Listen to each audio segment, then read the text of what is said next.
Hey guys, welcome to another episode of the High Ticket Coaching and Consultant Strategy and Growth Show. So my name is Exus Justin, and if you were listening to this interview anywhere else but within our private Facebook community called High Ticket Client Attraction Insider Circle, definitely come check us out. We'd definitely love to have you. And that community was put together specifically for coaches, consultants, and service providers who are serious about getting up to that 6 and that 7-figure level. So if that's you, definitely come check us out. Now, today, I want to introduce you to one of the members of our community, Heather Dempsey. Welcome, Heather.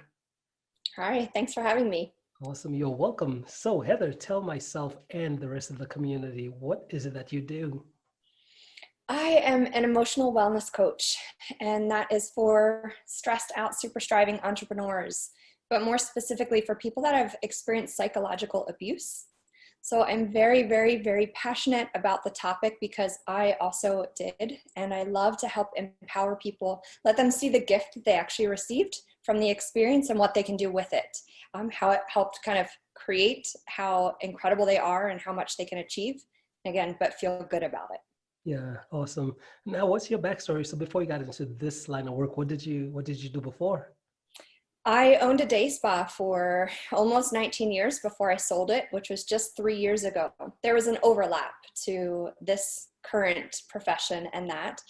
I owned the day spa. I also had a yoga studio and a boutique. And then I also had a little metaphysical shop.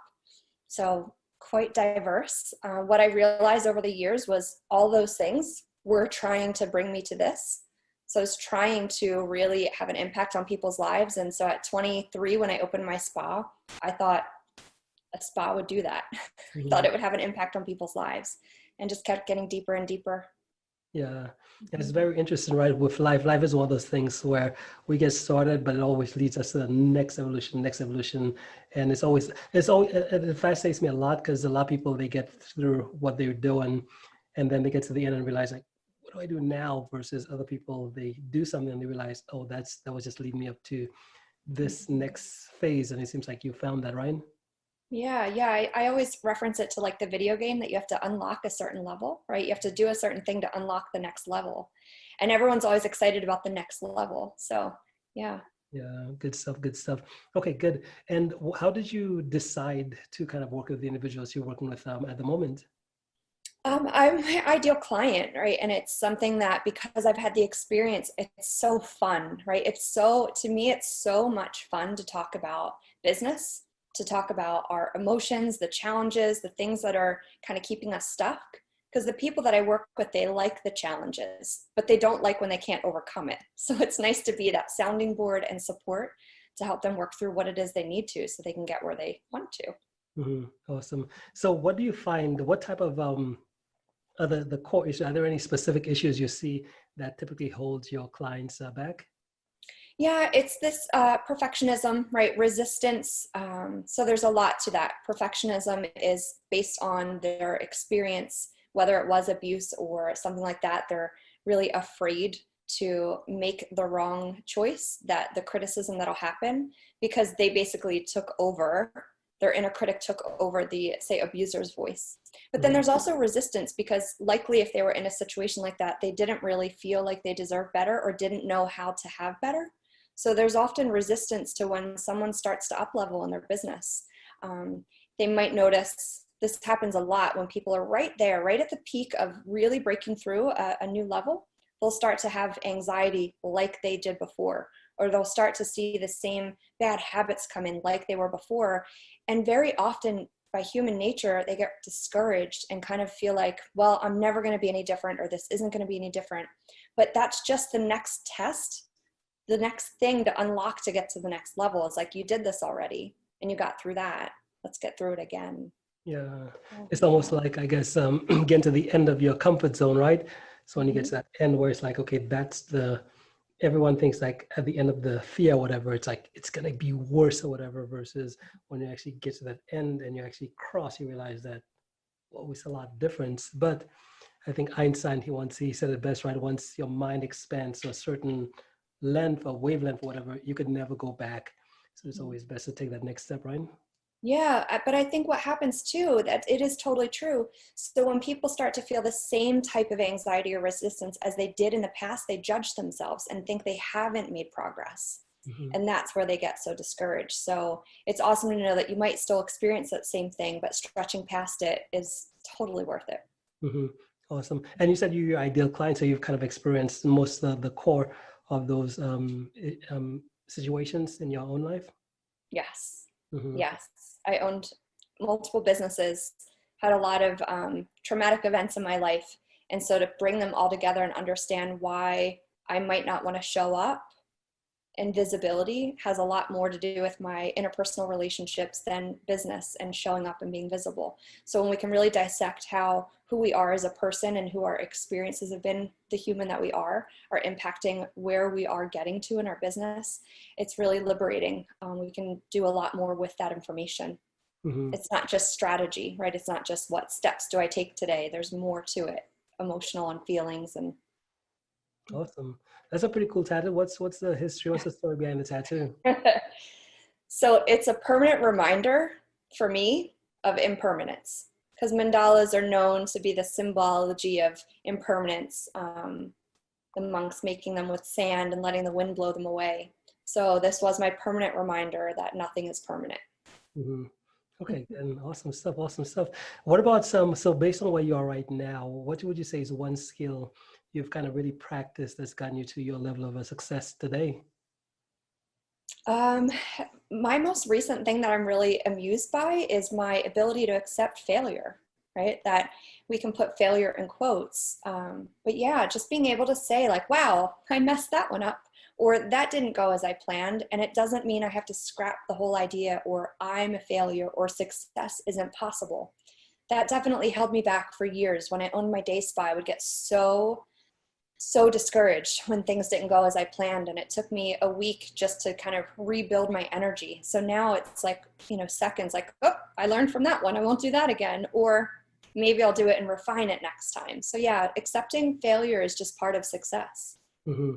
Awesome. Now, how did you, what was that transformation like for you when you went from where it used to bother you, took you weeks, and now it's like, it's just another thing. I could get through this, and it takes you a few minutes or seconds. Yeah, it wasn't overnight. It definitely took some time and some practice.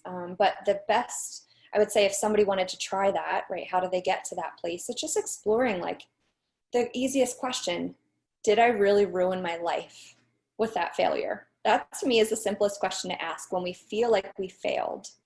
Did I ruin my life? Did I ruin my business? Or did I just not do something as good as I now know I can?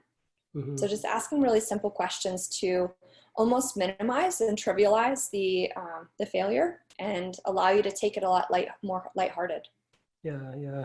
I was also a friend of mine, and one of the things she said was like, with when it comes to the failure, the way she did it for herself was because she realized that whenever it came to doing something new, there was always this like resistance to like there's a fear whether I'm going to be judged or all of these different things. And she said she started asking a question like, if I did this thing today, would it affect my life in a negative or positive way 3 years from today? And 9 times out of 10, it's always like the thing you want to do that you're afraid maybe you might be judged for. It's always a positive thing in a few years.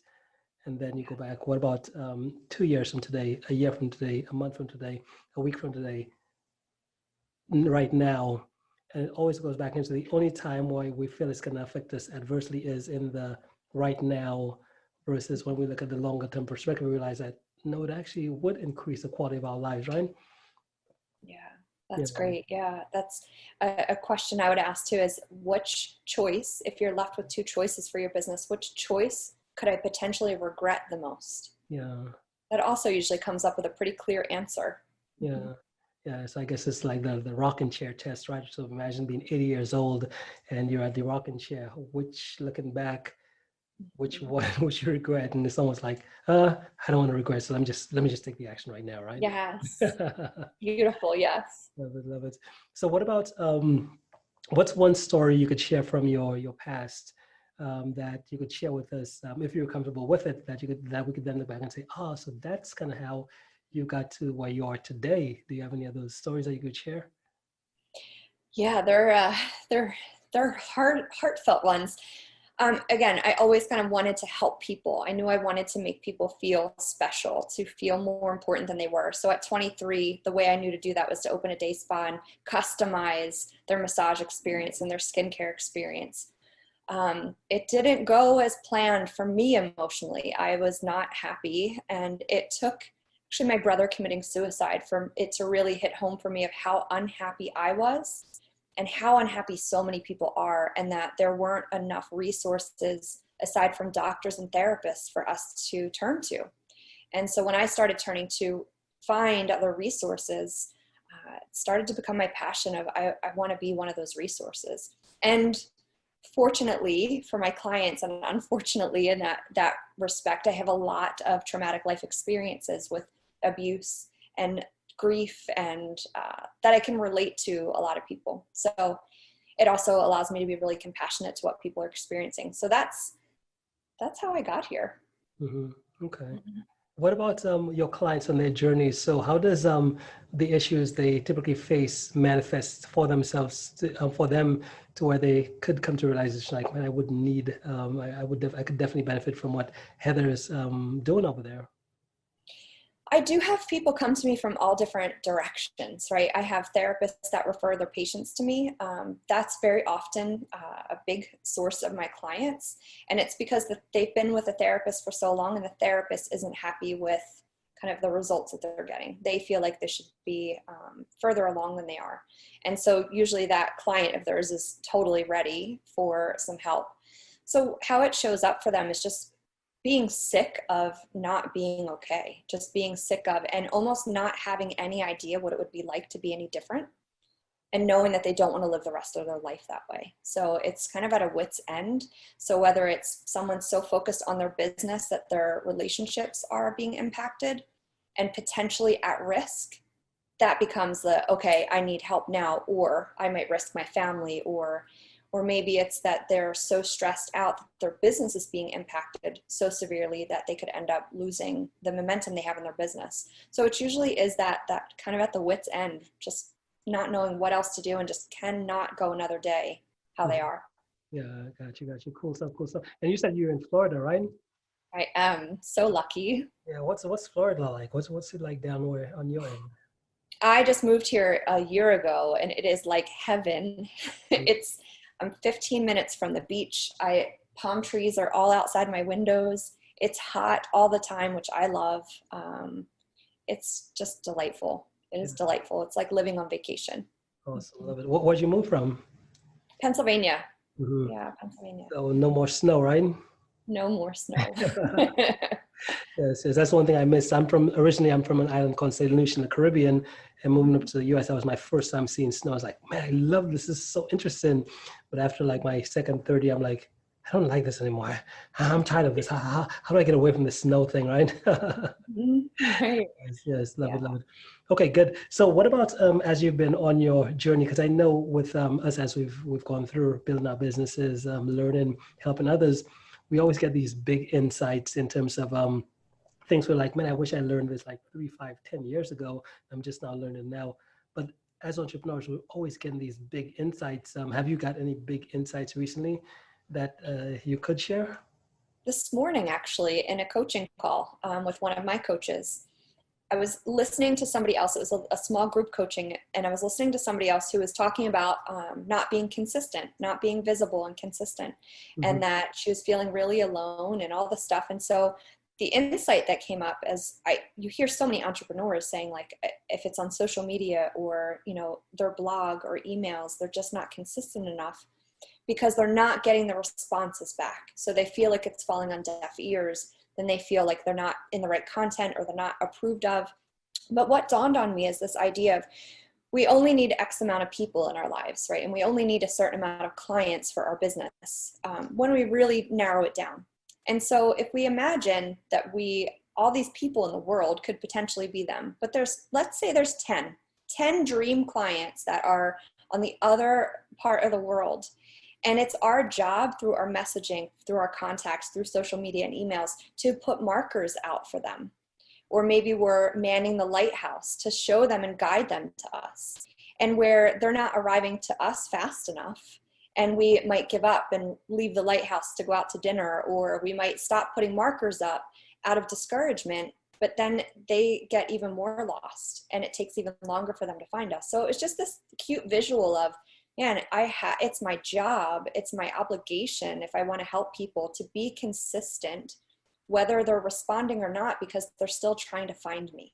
Yeah. So it felt really empowering and a lot more uplifting than if somebody wasn't getting a lot of, likes or posts or responses to their emails. So yeah, it was a cool insight. I shared it with the group and they all enjoyed it as well. Nice visual.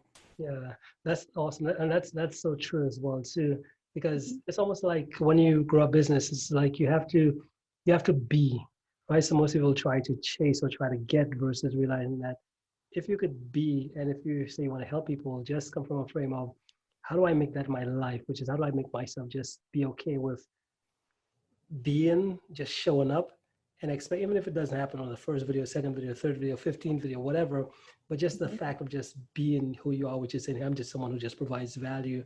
That's just a natural byproduct that the message is going to get to where it needs to get to, right? It's like with everything in life, you got to put in the effort, you got to stay the track. And all of a sudden when things like, when it just doesn't feel like it's working, all you got to do is just give a little bit more. The minute you get to a point of thinking about quit, just give a little bit more. And that's where the typical breakthroughs, I found at least, my own journey comes into play. So I definitely love that visual that you just shared with her today, because I definitely think it's a pretty valuable piece for a lot of the members within our community right now. So tell me, Heather, what's next for you? What's that vision that you're currently building towards at the moment? Oh,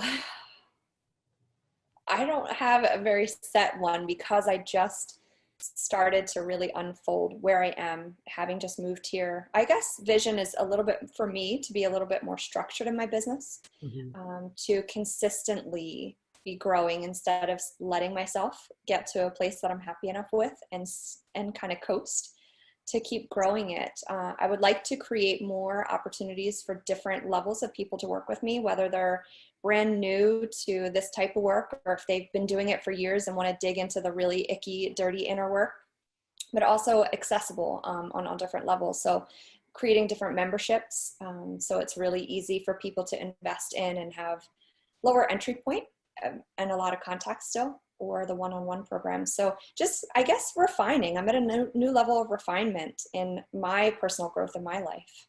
Mm-hmm. Okay, good. What about books wise? Are there any books? Do you have any favorite books, and can you share any quotes from those books? That's really Yeah, you know what? That's crazy. I just thought of a book today and now I forget it already. I was thinking about how it was such a valuable book and it's drawing a blank, but I really loved How to Win Friends and Influence People. It was one of the first big personal development books that I read, and I could go back to it anytime. I've also really enjoyed The Surrender Experiment, just about letting go, right? That we can put all the work in, but we also have to just explore and allow ourselves to see what's being presented to us. Maybe it's giving us a greater opportunity than something we could have imagined. There are so many. Yeah. Okay. So you said The Surrender Experience. The Surrender Experiment. Yes. And what's the premise of it, you said? It is about a gentleman. He first wrote The Untethered Soul. So it's about a gentleman who just decided to explore the inner voice, the voice that was in his head that would say like, oh, I don't like her. I don't want to do this. And he wanted to quiet it. And then through this process, he also said, you know what, from now on, whatever is presented to me, I'm going to say yes to it. I'm going to stop the inner voice from telling me, no, don't go to that dinner party. You'll hate it. And I'm going to go to the dinner party and see what happens. And he ended up becoming wildly successful. And just, he feels that everything in his life just got laid out for him. And it was just by saying yes to everything that was presented to him. Yeah, that is so fascinating, because it's, when you really think about life, you realize that that's really how it was meant to be, right? So when you think about nature, animals, the trees, plants, fish, like nothing puts any limits to itself. It's like almost like the earth gives the trees, gives it everything what they need to become the best version of themselves they could be. And the tree isn't going to say, well, I don't feel worthy of growing this high because the ones around me are pretty small, so I just only, like, it grows to its full potential. And it's the same thing with life. If I believe that that's such a powerful concept. If we could see life from a place of hey, everything that's put in front of us is exactly what we need to get us up there. So I definitely think that sounds like a very interesting book. What'd you call it? What was the name again? The Surrender Experiment. Love it, love it. Good, good, perfect. So with what you do in terms of I guess with your clients and stuff like that, are there any typical big mistakes that you see most of them are making that they just shouldn't be making, or they were just they knew better, they would do better? Do you see any of those mistakes? Yeah, I think not exploring the foundation of why things happen, right? People might look at the external forces that are stopping, the external, complaining about they're too busy, that's why they can't do X, Y, and Z. Well, why are they too busy? Looking for how that is serving them. And it takes a humble person to be able to look at that stuff. And that's why I think people don't. Not looking at the hard questions and allowing themselves to softly critique themselves, right? Not the harsh judgment and badgering themselves, but saying like, why am I doing this? Why am I settling for this life that I have? Why is this good enough? Yeah, Yeah. and why is such a powerful question, right? Mm-hmm. Yeah. Good stuff, good stuff. Awesome. Well, Heather, if someone wanted to learn more about what it is that you do and they wanted to just explore how you could possibly help them, what's the best way for them to be able to reach out and connect? I have all of my contact information on my website, and my website's easy. It's my name, heatheradempsey.com. Awesome. Yeah. Well, do you have any resources or anything on there? I do. Yeah, there's some belief clearing meditations just to start up, just a nice, easy process to practice. hmm Okay, good, guys. And guys, if you're watching this interview on the live or the replay, you can either click on the link above or below, and all the links to connect with Heather through whether it's social media or through our websites, they will be right above or below this video. So you can click and get connected right to her. So Heather, thank you so much for making the time to be here today. Really, really appreciate it. Do you have any final thoughts before we end? No, I'm just really grateful. It's fun to interact, and you have some great questions to help draw out some more insights. So thank you. Awesome, Heather. Well, again, thank you so much for being